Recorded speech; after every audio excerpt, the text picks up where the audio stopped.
বলার সুযোগ খুবই কম। তো আমি প্রথমে যদি একটু ফর্মালিটিস করি, এখানে আমাদের যে আজকের প্রোগ্রামটি যারা আয়োজন করেছে জেসমিন প্রকল্প, যারা প্রান্তিক পরিবার আছেন তাদের নিয়ে কাজ করছে। আমি এখানে যারা উপস্থিত আছেন, আমার পাশে উপস্থিত আছেন নাহিদ ইসলাম আখি আপু, এর পাশাপাশি আছেন বিজন কুমার দে ভাই, এছাড়াও এর আগে উপসহকারী কৃষি কর্মকর্তা ছিলেন। এর পাশাপাশি মোর্শেদ ইকবাল ভাই আছেন। এর পাশাপাশি আমার পাশে যিনি বসে আছেন তিনি ইউনিভার্সিটিতে পুষ্টি বিশেষজ্ঞ হিসেবে আছেন।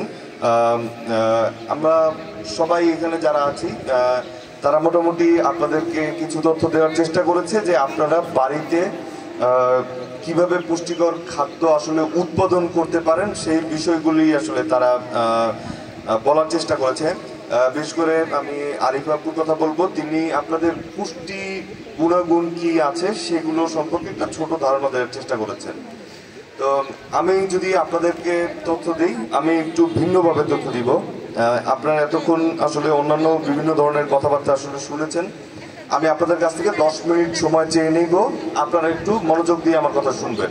হ্যাঁ, আমরা নিরাপদ খাবার কি সেই ব্যাপারে আসলে শুনেছি, যে খাবারটি আসলে খেলে আমাদের শরীরে রোগবালাই হবে না, আমাদের শরীরে পুষ্টি গুণগুণ বজায় থাকবে, আমাদের ক্ষয় পূরণ হবে, শরীরের বৃদ্ধি ঘটবে, সেই বিষয়টিকে আসলে আমরা নিরাপদ খাদ্য বলি।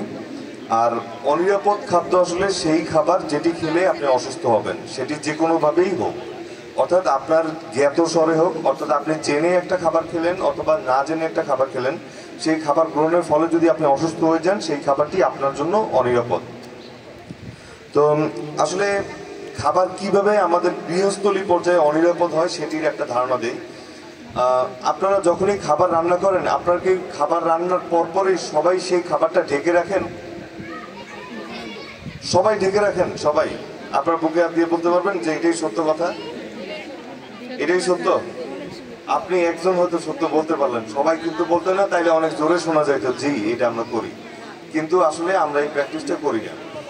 এর পাশাপাশি আমি বলি, এই খাবারটা যখন আপনি ঢেকে রাখলেন না, তখনই সেখানে কীট পতঙ্গের আবির্ভাব ঘটলো, অর্থাৎ আপনাদের ঘরে যে ইঁদুর আছে, তেলাপোকা আছে, মাকড়সা আছে, সেই খাবারগুলো আসলে আপনি যখনই খাবারটা ঢেকে রাখলেন না, তখনই সেই খাবারটিকে তারা অনিরাপদ করে তুললো। এর পরবর্তীতে আর একটা বিষয় আমি আপনাদেরকে বলি, এই খাবারটাই আবার কিভাবে অনিরাপদ হয়ে যাবে। খাবারটা অনিরাপদ হবে আমরা খাবারটা যখন দীর্ঘ সময় রেখে খাবো, অর্থাৎ আপনি সকালবেলা খাবারটা রান্না করলেন, সেটি কিন্তু আমরা দুপুরের ভিতরে খেয়ে ফেলি, কিন্তু আমাদের গ্রামে একটা অভ্যাস আছে যে আমরা দুপুরবেলা খাবার রান্না করি রাতেরটা সহ, তাই না? এবং সেটা কিন্তু তরকারি সহকারে। আমি তরকারি এবং ভাত দুইটাই রাতে হয়তো বা আমরা একটু গরম করে খেয়ে নিচ্ছি। কোনো খাবার রান্না করার পরে 4 ঘন্টা সময় পাবেন আপনি ফ্রিজে রাখার আগে পর্যন্ত অথবা জাল দেওয়ার আগে পর্যন্ত। আপনার 4 ঘন্টা পর পর প্রত্যেকটা খাবার পুনরায় গরম করতে হবে।